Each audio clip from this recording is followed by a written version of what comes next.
কথা হ'ল ছোৱালীজনীয়ে ইমান সাহস কেনেকৈ পালে এজন ড্ৰাইভাৰ বুকুত ধৰি পেলাই ইমান দেৰি বুকুত ধৰি আছে তাক কোনোবাই এৰি দে বুলি ক'তো নেৰো বুলি কৈছে ছোৱালীজনী মুখখন মই ইয়াত দেখুৱাই দিছোঁ চব এজনী ছোৱালী প্ৰথমতে যেতিয়া মই ভিডিঅ'টো চাইছিলোঁ মই ভাবিছিলোঁ এই ল'ৰাটোৱে চাগে বাছত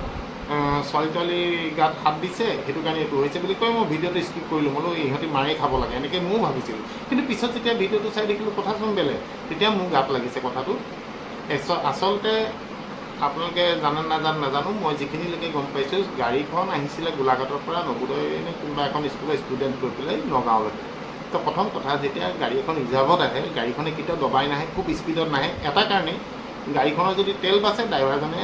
2 টকা লাভ সেইকাৰণে ৰিজাৰ্ভত আহিলে আপোনালোকেও মন কৰিব গাড়ীখন সদায় নৰ্মেল স্পীড থাকে আৰু নৰ্মেল স্পীড মানে 20-30ততো এখন গাড়ী চলাব নোৱাৰে 40-50তো নচলা 60-70 চলাবই লাগিব গাড়ী এখন নহ'লে গাড়ীখনে ইমান দূৰ যাব কেনেকৈ সেইটো কোনো মেক্সিমাম স্পীড নহয় মেক্সিমাম স্পীড হ'ল 100+। তো এখন গাড়ী গৈ আছে 4খন গাড়ী আগত আছিলে এই বাছখনৰ আগত একদম আগত ডিজায়াৰখন আছিলে সেই ডিজায়াৰখনে কোনোবা এখন গাড়ীক অভাৰটেক কৰিব যাতে আগৰ পৰা গাড়ী আহিলে কাৰণে ডিজায়াৰখনে খাৰা ব্ৰেক মাৰিলে তেতিয়া ডিজায়াৰখনৰ পিছত এখনকৈ মাৰিলে লাষ্টত এই বাছখনে গৈ পেলাই পিছফালৰ পৰা বাছখনেও মাৰিলে এক্সিডেণ্টটো হ'ল সেইটো যে একদম আগত প্ৰথম গাড়ীখন ডিজায়াৰ আছিলে সেইখনে ব্ৰেক মৰাৰ কাৰণে পিছৰ 4খন গাড়ী এক্সিডেণ্ট হ'ল একদম বাছখন লাষ্টত আছিলে বাছখনে গৈ বিল্ডিংখনত মাৰিলে ছোৱালীজনী গাড়ীখনত মাৰিলে এক্সিডেণ্ট হ'ল এইটো এতিয়া ভুল কাৰ শুদ্ধ কোন ভুল কোন সেইবোৰ কথা আইনে বিচাৰ কৰিব কথা হ'ল ছোৱালীজনীয়ে ইমান সাহস কেনেকৈ পালে এজন ড্ৰাইভাৰ বুকুত ধৰি পেলাই ইমান দেৰি বুকুত ধৰি আছে তাক কোনোবাই এৰি দে বুলি ক'তো নেৰো বুলি কৈছে ছোৱালীজনী মুখখন মই ইয়াত দেখুৱাই দিছোঁ চব এজনী ছোৱালী দুখো লাগিছে কি কৰিম কিন্তু ড্ৰাইভাৰক এনেকৈ শাৰীৰিকভাৱে অপদস্থ কৰিলে কেতিয়াও আমি মনে নাথাকোঁ আৰু 99% মানুহে আমাক ছাপোৰ্ট কৰিছে তাৰ কাৰণে অশেষ ধন্যবাদ আপোনালোকক 2-এজন মানুহে নিগেটিভ কথাও কৈছে কোনোবাই কৈছে কাণৰ লতি ছিঙি দিম কোনোবাই কৈছে মুখ ভাঙি দিম তেনেকুৱা ধৰণৰ কথাবোৰ নক'ব আইনৰ ওপৰত একো নাই আপোনালোকে যদি কাণৰ লতি ছিঙে মুখ যদি ভাঙে তাৰ পিছদিনাখন আপোনালোকে গম পাব তাৰ ছিঙাৰ পৰিণাম কি হ'ব কাৰণ আমি আপোনালোকক মাৰপিট কৰিবতো নোৱাৰোঁ আমি আইনৰ সহায় ল'ম আৰু আমাৰ সংগঠন আছে আমি ভয় কৰিবলগীয়া একো নাই আমি পূৰ্ণদমে প্ৰতিবাদ কৰিম আৰু এইটোতো বিৰাট ডাঙৰে প্ৰতিবাদ হ'ব এতিয়ালৈকে আমি কি কৰিম ঠিক কৰা নাই কিন্তু যদি ছোৱালীজনীয়ে 2 দিনৰ ভিতৰত ক্ষমা নোখোজে সেইজন ড্ৰাইভাৰৰ ওচৰত তেনেহ'লে হয়তো অসমত যাতায়াত ব্যৱস্থাও বন্ধ হৈ যাব পাৰে তো এইটো কাৰণে মই চবৰ ওচৰত ক্ষমা প্ৰাৰ্থী আপোনালোকে আমাক বেয়া নাপাব আমি অসম বন্ধ নিদিওঁ আমি চকা বন্ধও নিদিওঁ আমি কৰ্মবিৰতি কৰোঁ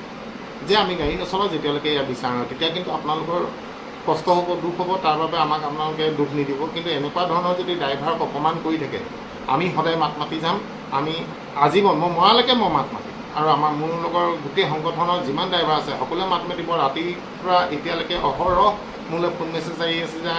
ইয়াৰ এটা বিচাৰ লাগে আৰু ইয়াৰ বিচাৰ লাগিব 2 দিনৰ ভিতৰত ছোৱালীজনী ক্ষমা খুজিব লাগিব ইয়াত আপোনালোকে যিয়ে কয় যিয়ে নকয় আপোনালোকে আমাক ইমানখিনি ছাপোৰ্ট কৰিছে তাৰ বাবে অশেষ ধন্যবাদ আমি চেষ্টা কৰিম যাতে আমি ড্ৰাইভাৰখিনিকো ভাল সংস্কাৰ দিব পাৰোঁ ড্ৰাইভাৰখিনিকো আমি শুদ্ধ কৰিব পাৰোঁ আপোনালোকে আমাক লগ দিলে আমি পাৰিম বহুত সলনি হৈছে আৰু বহুত সলনি কৰিবলৈ বাকী আছে এইখিনি হৈছে অকল আপোনালোকৰ কাৰণে আপোনালোকে মৰম কৰি দিয়ক আমি ড্ৰাইভাৰখিনি স্বভাৱ চৰিত্ৰ সলনি কৰিম এটা কথা চাওক এই লাইনটোত সদায় নিৰক্ষৰ মানুহখিনি আহে যে এই লাইনটোত আহিবলৈ সহজ সেই মানুহখিনিক আমি ঠিক কৰা দায়িত্ব আমি সমাজে ল'ব লাগিব আপোনালোকে এনেকৈ আমাক লগ দি যাব আমি যিমান পাৰোঁ এখন সুন্দৰ চালক সমাজ আপোনালোকক দিবলৈ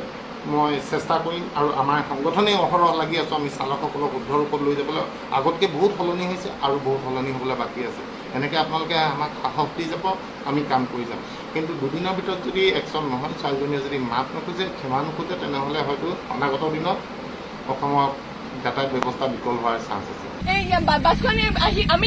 40তে আছিলোঁ আহি ব্ৰেক মাৰিছোঁ আগৰ গাড়ীখন ৰখা কাৰণে ইহঁতে গাড়ীখনে মাৰি দিছে আমাৰ গাড়ীখনৰ অৱস্থা চাওক স্পীডত আহিছে বেছি আছে গাড়ী স্পীড আহি কোনে মাৰি দিছে গ্লাছ চাছ গোটেই ভাঙিছে আমাৰ বেছি বছৰো হোৱা নাছিল